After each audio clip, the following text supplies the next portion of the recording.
రంగారెడ్డి జిల్లా తుర్కయంజాల్ మున్సిపాలిటీ పరిధిలోని మునుగునూరులో కబ్జాకి గురైనట్లు చెబుతున్న ప్రభుత్వ భూమిని మాజీ ఎంపీ బూరా నరసయ్య పరిశీలించారు. స్థానిక బీజేపీ నాయకులతో కలిసి స్థలాన్ని సందర్శించిన ఆయన భూమిని పరిరక్షించాలని ప్రభుత్వాన్ని కోరారు. ఈ సందర్భంగా ఆయన మాట్లాడుతూ ప్రభుత్వ భూమి ప్రజల ఆస్తి అని, దానిని పరిరక్షించే బాధ్యత రాష్ట్ర ప్రభుత్వంపై, ముఖ్యంగా ముఖ్యమంత్రి రేవంత్ రెడ్డిపై ఉంది అన్నారు. ఈ ప్రభుత్వ స్థలంలో పార్కులు, ప్రభుత్వ కార్యాలయాలు, ఆసుపత్రి వంటి ప్రజా అవసరాల మౌలిక వసతులు ఏర్పాటు చేయాలని సూచించారు. సంబంధిత అధికారులు వెంటనే స్పందించి ప్రభుత్వ భూమిని రక్షించేందుకు చర్యలు తీసుకోవాలని డిమాండ్ చేశారు. మునుగోడులో ఉన్నటువంటి 44 సర్వే నంబర్ 48 సర్వే నంబర్లు దాదాపు నాకు 40 ఎకరాల ప్రభుత్వ భూమి ఉంది.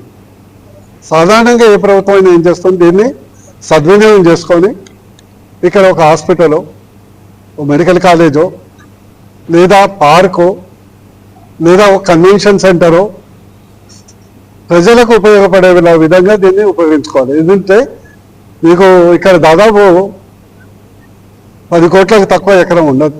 ఇది ఈ భూమి అధికారాంతం అయిపోయింది.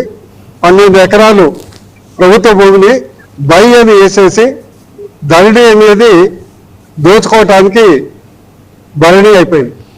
ధరణి వచ్చిన తర్వాత ఏమైంది, దళిత భూములు దొరలకపోయినాయి. ఈరోజు ధరణి పుణ్యం అంటూ 8 లక్షల భూమి, మీరు చాలా తక్కువ, 8 లక్షల ఎకరాల భూమి తెలంగాణ రాష్ట్రంలో భూస్వాములకు పోయింది. ప్రొవిషన్ లిస్టు తీయాలంటే మంత్రి దగ్గర నుంచి ఎంఆర్ఓకు సమర్పించుకుంటే కానీ ప్రభుత్వం లేదు. మునుగోడులో ఉన్నటువంటి 44 సర్వే నంబర్ 48 సర్వే నంబర్లు దాదాపు నాకు 40 ఎకరాల ప్రభుత్వ భూమి ఉంది. సాధారణంగా ఏ ప్రభుత్వం పెద్దపల్లి